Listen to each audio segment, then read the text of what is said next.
আসসালামু আলাইকুম ওয়া রাহমাতুল্লাহি ওয়া বারাকাতুহু। এই পর্যায়ে আমাদের মাঝে গুরুত্বপূর্ণ বক্তব্য নিয়ে আসছেন ঢাকা ৯ আসনের সম্মানিত বাংলাদেশ জামাত ইসলামী কর্তৃক মনোনীত দাঁড়িপাল্লার কান্ডারি জননন্দিত নেতা আমাদের কবির আহমেদ ভাই।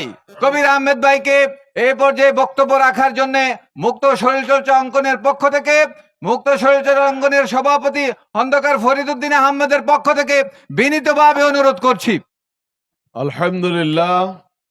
আলহামদুলিল্লাহ রাব্বিল আলামিন ওয়াসসালাতু ওয়াসসালামু আলা রাসূলিহিল কারীম ওয়া আলা আলিহি ওয়া সাহাবিহি আজমাইন।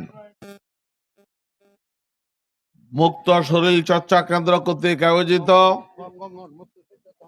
মুক্ত শরীর চর্চা অঙ্গন কর্তৃক আয়োজিত ব্যায়াম শেষে আজকের এই মত বিনিময় সভার সম্মানিত সভাপতি, উক্ত অঙ্গনের সভাপতি জনাব ফরিদ উদ্দিন ভাই, মঞ্চে উপবিষ্ট আছেন বাংলাদেশ জামাত ইসলামী সবুজবাগ থানার সম্মানিত সেক্রেটারি জনাব মুরাদ ভাই, উপস্থিত আছেন খিলগাঁও দক্ষিণ থানার সম্মানিত আমির জনাব নাসির উদ্দিন ভাই, অন্যান্য নেতৃবৃন্দ, সমবেত শরীর চর্চা কেন্দ্রের সদস্য ভাই ও বন্ধুগণ, আসসালামু আলাইকুম ওয়া রাহমাতুল্লাহি ওয়া বারাকাতুহু।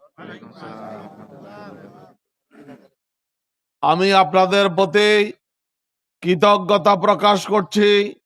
আপনারা আমাকে এখানে এসে আপনাদের সাথে দুইটি কথা বলার সুযোগ দিয়েছেন, এজন্য আপনাদের প্রতি আমি আন্তরিকভাবে কৃতজ্ঞ। আপনাদেরকে আমি আমার ব্যক্তির পক্ষ থেকে আন্তরিক শুভেচ্ছা এবং অভিনন্দন জানাচ্ছি। প্রিয় ভাইরা আমার, শরীর চর্চা শরীরের জন্য, সুস্থ শরীরের জন্য, সুস্থ মনের জন্য অত্যন্ত প্রয়োজনীয়। আপনারা অনেকেই এই বয়সে, বৃদ্ধ বয়সে এসেও শরীর চর্চার মাধ্যমে দেহ এবং মনকে সুস্থ রাখার প্রচেষ্টা অব্যাহত রেখেছেন। আল্লাহ রাব্বুল আলামিন আপনাদের এই প্রচেষ্টাকে কবুল এবং মঞ্জুর করুক। আমরা আপনাদের সকলের নেক হায়াত কামনা করছি, সাথে সাথে আপনাদের এই শরীর চর্চা কেন্দ্রের সকলের উত্তরোত্তর উন্নতির সফলতা কামনা করছি। প্রিয় ভাইরা আমার, ইতিমধ্যেই আপনারা আমার পরিচয় জানতে পেরেছেন। এরপরেও আমি ব্যক্তিগতভাবে আমার পরিচয়টি আপনাদের সামনে পেশ করছি। আমার নাম কবির আহমদ। আমি 1493 খিলগাঁওয়ের মিজি মঞ্জিলে বসবাস করি। আমি কোয়ালিটি এডুকেশন কলেজ খিলগাঁও চৌরাস্তায় অবস্থিত সেই কলেজের গভর্নিং বডির সভাপতি। আগামী জাতীয় সংসদ নির্বাচনে বাংলাদেশে জামাতে ইসলামী ঢাকা ৯ আসনে তথা খিলগাঁও, সবুজবাগ, মুগদা এই এলাকায় আমাকে মনোনয়ন দিয়েছেন। আমি আপনাদের সকলের দোয়া, সমর্থন এবং সহযোগিতা কামনা করি। প্রিয় ভাই সব, আমাদের এই প্রিয় জন্মভূমি বাংলাদেশ, এই দেশে স্বাধীন হয়েছে ৫৪ বছর। এই ৫৪ বছরে এই দেশে অনেক দল রাষ্ট্রীয় ক্ষমতায় অধিষ্ঠিত ছিলেন, অনেক ব্যক্তিরা এমপি মন্ত্রী হয়েছেন, অনেকে আমাদেরকে অনেক সুন্দর সুন্দর দফা স্লোগান শুনিয়েছেন। কেউ ৬ দফার কথা বলেছেন, কেউ ১৮ দফার কথা বলেছেন, কেউ ২১ দফার কথা বলেছেন, কেউ সোনার বাংলার কথা বলেছেন, কেউ সবুজ বিপ্লবের কথা বলেছেন। তাদের এই সমস্ত প্রচেষ্টা, এই সমস্ত দফা এবং স্লোগান ছিল মানুষের তৈরি করা, মানুষের প্রস্তুত করা, মানুষের তৈরি করা, মানুষের প্রস্তুত করা। এই দফা এবং স্লোগান দিয়ে আজকে সত্যিকার অর্থে এই দেশের মানুষের সুখ, শান্তি, সমৃদ্ধি প্রতিষ্ঠা করতে পারেনি। ঠিক। আগামীতেও পারবে এ ধরনের কোনো লক্ষণ নেই। আজকে বাংলাদেশ স্বাধীন হয়েছে 54 বছর।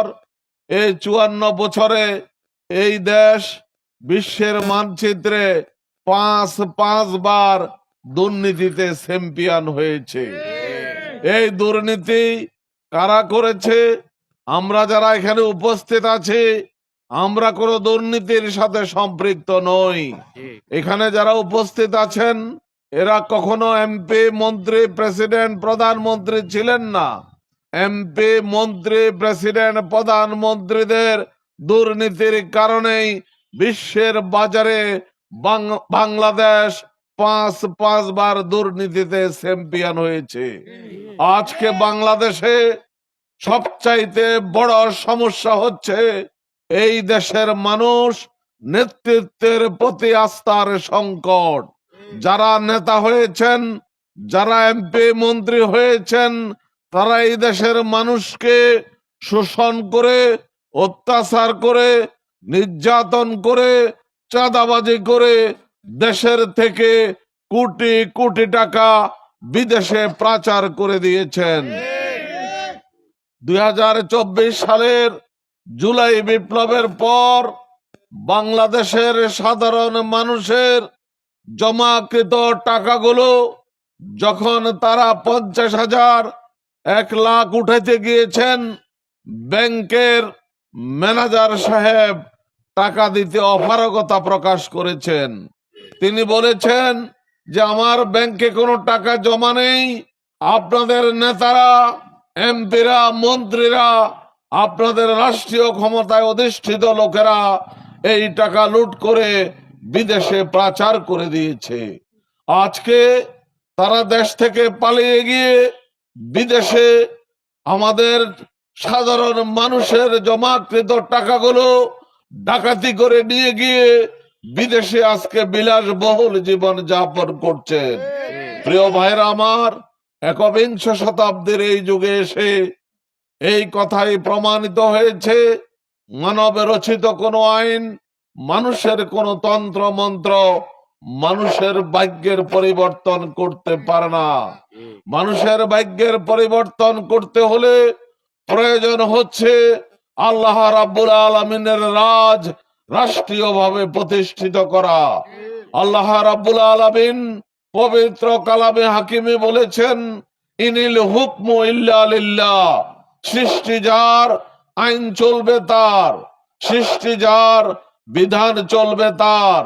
আজকে আমাদের বাংলাদেশে আল্লাহ রাব্বুল আলামিনের আইন, আল্লাহ রাব্বুল আলামিনের বিধান রাষ্ট্রীয়ভাবে প্রতিষ্ঠিত না থাকার কারণেই আমাদের সমাজে নানা ধরনের বিশৃঙ্খলা বিরাজ করছে। আজ থেকে 1450 বছর পূর্বেই রাসূলুল্লাহ সাল্লাল্লাহু আলাইহি সাল্লাম মদিনায় যে ইসলামী রাষ্ট্র প্রতিষ্ঠা করেছিলেন, সেই রাষ্ট্রের রাসূল সাল্লাল্লাহু আলাইহি সাল্লাম স্বয়ং রাষ্ট্রপতি ছিলেন। সেই রাষ্ট্রে ছিল না কোনো হানাহানি, ছিল না কোনো অভাব অনটন, ছিল না কোনো দারিদ্রতা। সেই রাষ্ট্রে আরবের প্রান্ত, এই প্রান্ত থেকে ওই প্রান্ত পর্যন্ত খুঁজে একজন লোককে পাওয়া যায়নি যাকে জাকাতের টাকা দেওয়া যায়।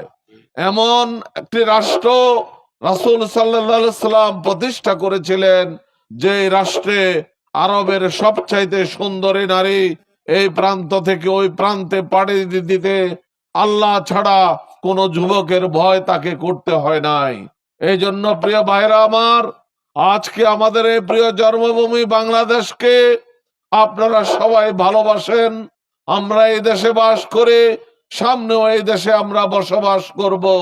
আমাদের পালিয়ে যাওয়ার জায়গা নেই। আমরা এই বাংলাদেশকে সুন্দর সুষ্ঠুভাবে পরিচালনার জন্য আগামী দিন বাংলাদেশে ন্যায় এবং ইনসাফ ভিত্তিক রাষ্ট্র প্রতিষ্ঠার জন্য বাংলাদেশের জামাত ইসলামী প্রচেষ্টা চালাচ্ছে। আল্লাহ কবির ভাইকে আল্লাহ মনোনীত করেছি আমরা। আল্লাহ তুমি ওনাকে তোমার রহমতে উসিলায় পাশ করে দিও আল্লাহ।